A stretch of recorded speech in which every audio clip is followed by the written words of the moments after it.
That was dope. It really was. Thank you. Good morning. Oh, that's awesome. See, most of the time I have to do that twice because they don't listen the first time. So thank you all for that. That's beautiful. Thank you, Mr. Wetmore, for putting on this conference. Give it up for John. Come on, man. What he set up here is not, I can say bullshit, right? It's not bullshit. We all came in our own dime to have fun. He throws his conference on his own penny. It's all free for you. Take it.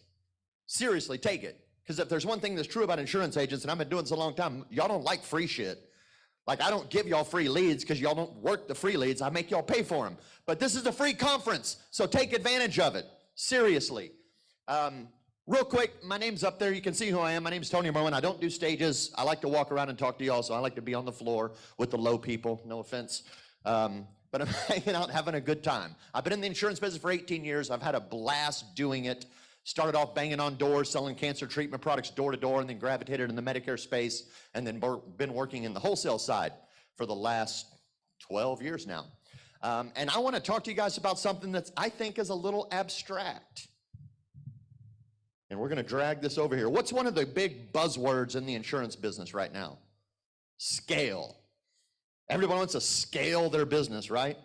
Like, hey, how do you scale the business? I want to scale. I want to make millions. I want to scale my business. I want to grow it. What's up, dude? Good to see you. So we're going to talk about it from a little different perspective. Bear with me. I am not an artist. That's why I'm in insurance.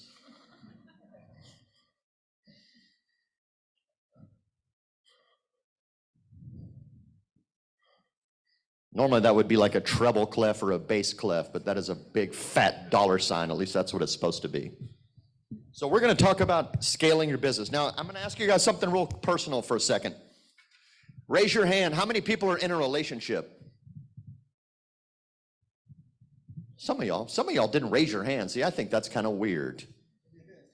Because I would contest that not only are you in a relationship, you're in a whole mess of relationships. And the reason I say that is because I believe that insurance is a relationship business. Can I get a hoorah? Hoorah. Right? This is a relationship business. So if we agree that it's a relationship business, then wouldn't it behoove us to learn how to build relationships a little bit better? Duh. Now, I'm kind of a dumb guy, and when I prepared for this talk, I looked up the definition of relationship because I was expecting it to be something really cool and esoteric, and it's not at all. Very simple definition. The definition of relationship is a connection between two entities. Thanks, Copernicus. Could have probably figured that out on my own, but I took time to look it up. It's a connection between two entities. Now, connections exist everywhere we look. And those entities can be two individuals. It can be two business entities. It can be a business entity and individual. It can be anything you want it to be. But connections exist everywhere. I'm connected to this floor, for example. Do I need to build a relationship with it, though? Not unless I'm really looking for homelessness as part of my future. I probably don't, or I just need a good nap, right? So we have to learn to decipher, well, what are the connections that we should be making if we want to build good relationships? So I'm going to ask you guys, how did we get into insurance? How did we find our way? Unless you're Joe Camp, don't answer this question, Joe Campert, because that's the only idiot that woke up like, man, I can't wait to be an insurance agent. How did we get into this business? Come on, somebody answer it. We got recruited through a relationship, right? That's the base level. We got recruited by someone we know. Maybe. We might have answered an ad on Craigslist or the newspaper if you're old like me. Y'all are aware that there used to be newspapers out where they actually printed the information you had to look up, and in the back there was classified sections, and you go through it and you find a want ad, you circle that shit, and then you call them up for an interview. That's how I got in the business. So regardless, you found your way into the business through some form of recruiting mechanism. It could have been a warm market person. It could have been a friend, a family member, somebody that's like, hey, you need to come check this out. You could have just answered an ad. But at some point, someone in your life, or you developed a relationship with someone who introduced you into the business and you're at ground zero. That is your upline, right? And I'm going to use a technical term, upline. It's your business partner, whatever. But that's the first relationship that you found when you came into insurance, was someone introduced you to the business, right? An upline. That relationship is extremely important because that person is supposed to serve as your mentor. They're supposed to guide you, coach you, teach you what works, teach you what does not work. It is extremely crucial, that relationship, because if it's not established well, I see people get washed out of the business because the person that introduced them didn't really have their best interests at heart. Happens all the time. How many people are still with the very first upline that introduced them to the business? Yeah. How many people are with a different upline? Right? Same thing here. Like the first person that I came into business with wasn't the best for me. They weren't a bad person. They weren't a bad group. It just wasn't my fit. And I eventually, thankfully, found someone else. But that relationship is huge. And your job as an agent is to listen and obey, to some extent, what they tell you to do. Hey, these are the good leads. This is how you call them. This is the type of work ethic that you need. This is how it works. Now, what's the second thing that happens to you? They make you go get a license, right? They make you go get a license. You got to fill out this application. You got to pass a background check. You got to get fingerprinted. And you develop a relationship with the state. Now, I know some of y'all had a relationship with the state before you ever got to insurance. That's okay. I'm not here to pick on you. That's fine. But since we're on that topic, if you are one of those people, I'm not going to point any fingers, that has to check yes on one of those background questions on the contract, and you have to fill out that stupid, pesky letter of explanation, I'm going to give you a pro tip. We do not need a 6-page diatribe on why you quit making bad decisions in your life. We need like 2 or 3 simple statements, and that's it. Very simple. I, Joe Campert, got convicted of animal abuse in Travis County, Texas. Time served. Call me with any questions, signed Joe Campert. That's all you got to do. That's it. That's your letter of explanation, right? We do not need this giant long thing. And I'm being serious. You would be surprised in my years of receiving contracts. I could probably be rich by creating a series of pulp novels based on all of the stuff that people write to me on why they answered yes to a background question. The sordid affairs of being an insurance agent. But truthfully, you do have a relationship with the state. The state sets the guidelines for how you have to behave as an insurance agent, right? They set the rules. You have to pay your fees. You have to do your continuing education. You have to abide by the law. You can't be a scumbag. All of those things. And if you break the rules, what do? Well, they'll take your license away from you. They don't care. They don't care. So you have to abide by the game and play the rules. That is a relationship that you have to manage and follow. And if you're only working in one state, that's not that hard. But if you're like me and you sell over the phone and you work in many states, it becomes a challenge. And that's definitely why our good CRM comes into place to remind you of like, yo, your Mexico license is about to expire, bro. Read up. So that's a big level of relationships. What's the third one that happens? See if y'all can get this one right. Contracting. That's right. Next thing they do is they're like, here, man, fill all this shit out. We got to get you some carriers. We got to get you appointed. And now you have a relationship with all of these different insurance companies that you're going to work with. And they have their own set of guidelines and rules. Are you giving them the type of business that they want? Or are you just giving them all your crap business because you don't really like them that much? And you take care of this one carrier with all the good business. Like that's a big part of it. Like I've seen agents, especially in the Medicare space, because Medicare companies can be very choosy and picky on who they want as their client. I've seen agents get terminated with an insurance company just because they're not writing the type of business that insurance company wants to receive, the type of business that's going to make them profitable. Let's not lie. Insurance companies love profit margins. That's why they're in business, and they want a certain level of business from you. And we all like to trick ourselves that we're an agent of the consumer. We're an agent of the client, right? Everybody will say, oh, I act in my client's best interest all the time. I'm sure you do, but the contract says that you're an agent of the insurance carrier. It's written in it. Go look it up if you don't believe me. It doesn't say, hey, go act in your client's best interest all the time. It says, no, act in our best interest, and that's what this contract stands for. And if you don't, what do? Well, they'll terminate you too.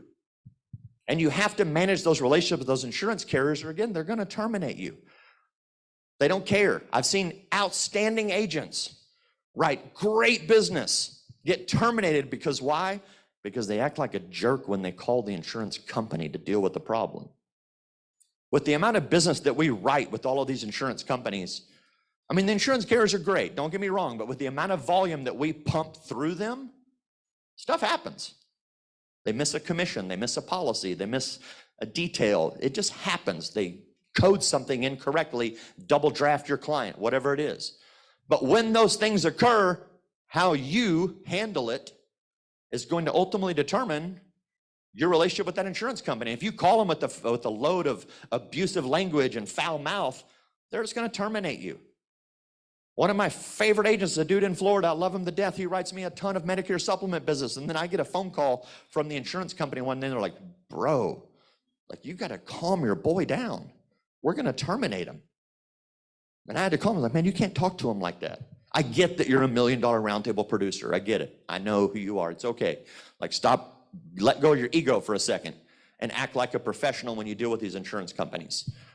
That is level 3. That's the third relationship that you get in insurance. And I missed this, but I believe that there are 8 foundational relationships that exist in insurance. And obviously we're going to go through them and we're going to scale our business through relationships. Fair enough? So the third one is the insurance carriers. You have to take care of them and they'll take care of you. If you take really good care of them, they'll take really good care of you. Just to give you a quick story, how am I doing on time? I'm doing outstanding, because that's how I roll. I come back from a trip. I'm really good buddies with my United Healthcare rep. Like, we become good friends. I write a lot of good United Healthcare business. He scratches my back, I scratch his. He knows I like to do events. I come back from, I don't remember where, I think I was in LA with John, as a matter of fact. I come back from LA and there is a giant pile of packages sitting in front of my garage. Like, I looked at my wife, I'm like, have you been on Amazon Prime lately? She's like, no, I've been in LA with you. It's all stuff from United Healthcare, and it's not just paper goods, like it's feather flags, banners, tent stuff. Like, it's all of these things that I can use to beef up my tents when I go out. Now, unfortunately for United Healthcare, I brand myself, I don't brand them, but I still really appreciated all the gear. And that's what a good relationship with the carrier does for you. They will go out of their way to make sure that you have what you need to go write business, because they appreciate you. But if you treat them like shit, well, shit in equals shit out, right? I'm an old audio engineering guy, and I believe that. Whatever goes in, the same thing comes out. So if you put crap into your carriers or you put crap in the relationships, they're just going to give you crap right back. Now, what's the fourth one? See if y'all can guess this one. This one gets easier as my artwork gets worse. Clients, yeah, we gotta make some money, right? We have an upline. We have a license. We have some contracts so we can actually sell something. Now we need to get customers. Now, it's obvious that a great relationship with your customers is important. Like, that goes without saying, right? Like, I shouldn't have to tell you that. You know, like, well, I have to have a good relationship with my customers so that I can make money. But more importantly, Walt Disney said something that strikes me really well. Walt Disney said, do what you do so well that your customers come back again and again and again and again, and they bring their friends and family with them. So how do we develop a great relationship with our customers? Number one, we act in their best interest. We're still an agent for the carrier, but we act in the client's best interest to make sure that we're delivering them what they need that's going to help them and their family get the peace of mind that they want, right? Other ways that we can take great care of our customers. I mean, ultimately, just be honest, have integrity. Send them birthday cards, send them thank you cards, send them all of those little details, check in on them, show them that you care. There's that old John Maxwell thing, nobody cares how much you know until they know how much you care. Take care of your customers and they will bring all their friends. Now, these are the first 4 levels. They're the easy ones. These are the ones that everybody figures out. And most agents stop there. They're like, dude, I got an upline. I got a license. I'm baller. Look at all these appointments I got. Man, I've got all of these carriers. I can write all this business. And I got some customers. Most people stop there. But there's 4 more levels that separate agents that are just self-employed insurance agents that make a little bit of money versus the guys that do what John Wetmore's done and grow something beautiful, grow something big, grow something that has impact, grow something that leaves legacy behind them. And they're the 4 that separate agents from agency owners and business builders. And those are the 4 that I really want to talk about. Because these first four are simple. Everybody's like, oh yeah, I got that. You know, get an upline, get some contracts, go get some customers. I'm good.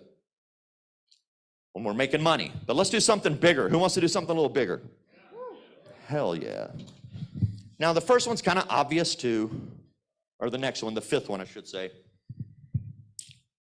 The fifth level is your vendors. And I'm not talking about lead vendors. We know we got to buy leads.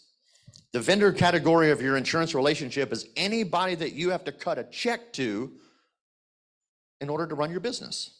Could be a lead vendor, could be Joey Act that you hire for marketing stuff.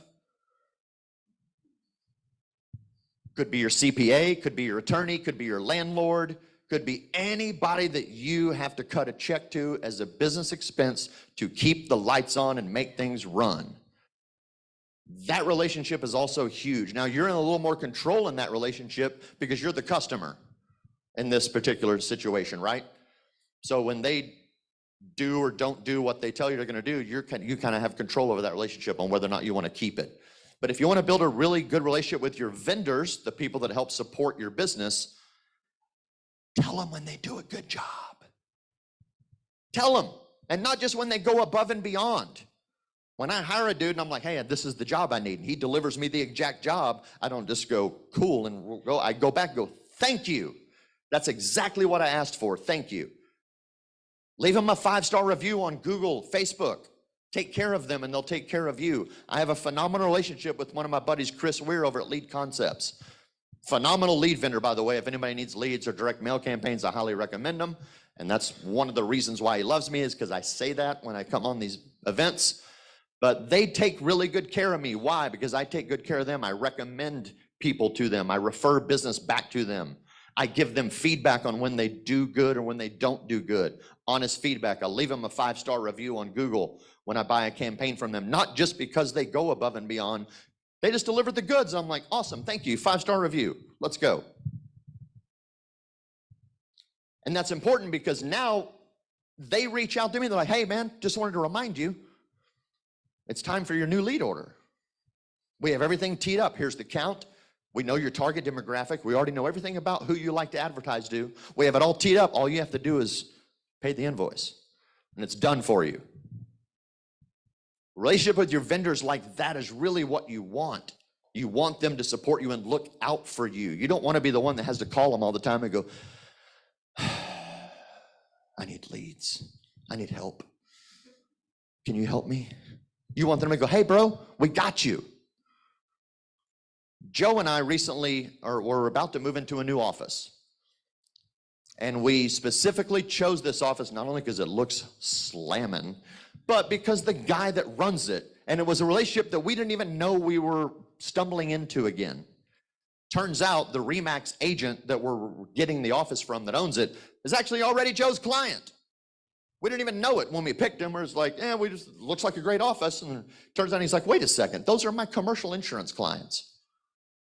So we come back in this relationship. We start talking to this dude who's now gonna be our landlord. And because he likes us, he gave us a 30% discount. And is gonna absorb half of the cost of the rebuild because he wants us in the office, because he sees what we're doing. That's the type of relationship you want with vendors, right? So vendors is level 5, take care of them, and I promise you they'll take care of you. Now level 6 is what we're all here for. Level 6 in my 8 levels of insurance relationships is your colleagues, your network. Joe already kicked it off with the speed dating. This is a beautiful space to be in because think about it. We all have pretty much the same thoughts, ideas, dreams, visions, goals, cares, dislikes, likes, etc. I can pretty much tell you that everybody in this room has one primary goal: make money, build a business, gain some freedom, maybe even leave a legacy and take care of their kids and their family. Am I wrong? Of course not. So since we all think the same way, we all have the same habits, desires, goals, wouldn't it make sense for us to socialize and become friends and pick each other's brain and get to know each other? How you doing? My name's Tony. Randy? Pleasure to meet you, Randy. Get to know the people that are in your business, your industry. Joe doesn't sell anything in Medicare. I don't do anything in P&C. I can't even spell P&C. But I met Joe in a room one day. We realized that, hey, technically I'm old enough to be his dad, but we realized we have a lot in common. And next thing you know, we have a relationship going on, and we're now making money outside of insurance, and I'm about to get that a little further in the next level. But your colleagues are huge, because this is where you find encouragement, admiration, support. Your attaboys. You also might be real with you. And you tell them, you're like, oh man, my business is so bad. And they're like, no, chin up, bro. Let's go. This is your colleagues are so invaluable to your business. But it's on you. The onus is on you to get to know them, pick their brain, find out what they're about, build that relationship. Because what happens is you find yourself in level 7, and this is where it gets magical. It's so magical at level 7 that I'm going to do it with the green marker. The 7th level of my little 8 insurance relationships is strategic partnerships. What is a strategic partnership? Well, a strategic partnership, truthfully, at the very surface level, is a relationship, is an agreement between 2 people that serve the exact same customer, but with non-competing interests. So, for example, I'm in the Medicare world, right? I sell a lot of Medicare stuff, Medicare supplements, Medicare Advantage plans, blah, blah, blah. My best strategic partner is a financial advisor, because they're dealing with people in retirement, and they don't want to talk about Medicare at all. They hate it. It's like a foul word to them.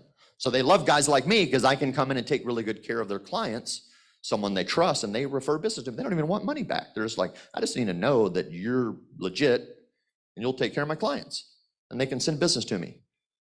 I don't have to pay for it. All I have to do is be a good dude and take good care of them.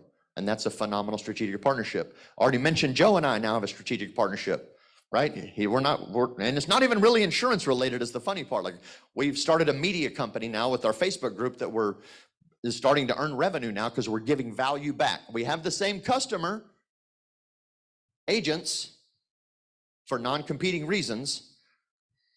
Joe has strategic partnerships with mortgage lenders and real estate agents, because he sells home and auto insurance. So who are good strategic partners for you? Be creative about it.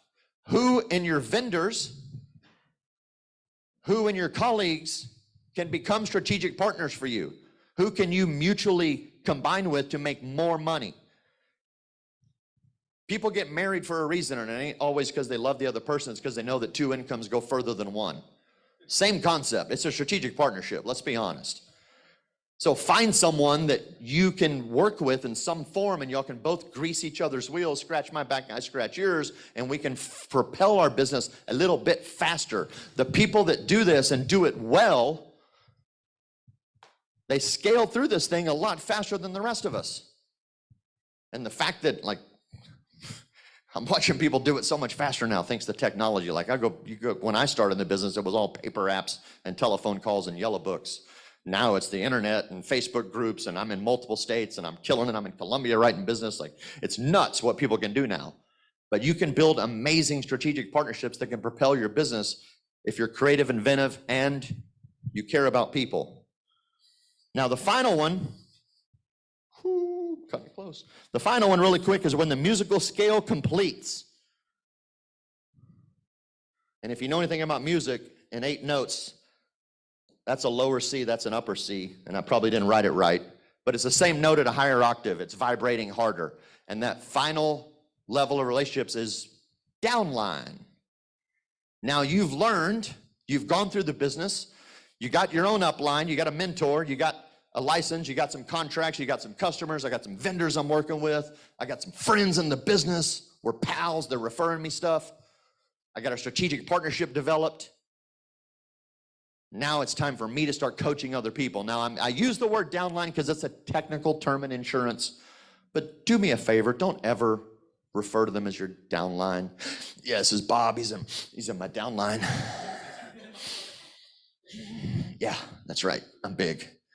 Don't, that's your business partner, and refer to them as such.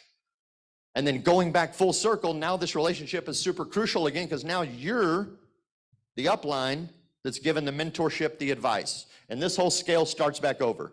You're going to take that downline, you're going to get them licensed, you're going to get them some contracts, you're going to get them introduced to customers, you're going to teach them how to work with vendors, you're going to teach them how to network properly, you're going to get them involved in some strategic relationships, and then it's going to continue to grow. And the cycle never stops. And if you understand this abstract little bullshit drawing I drew, when you get to here, you're vibrating at a much higher frequency, you're attracting more people to your business, it's growing, and it's beautiful, and again, that cycle continues to repeat, and I am 20 seconds over time. Love y'all, thank you for having me. Enjoy the event.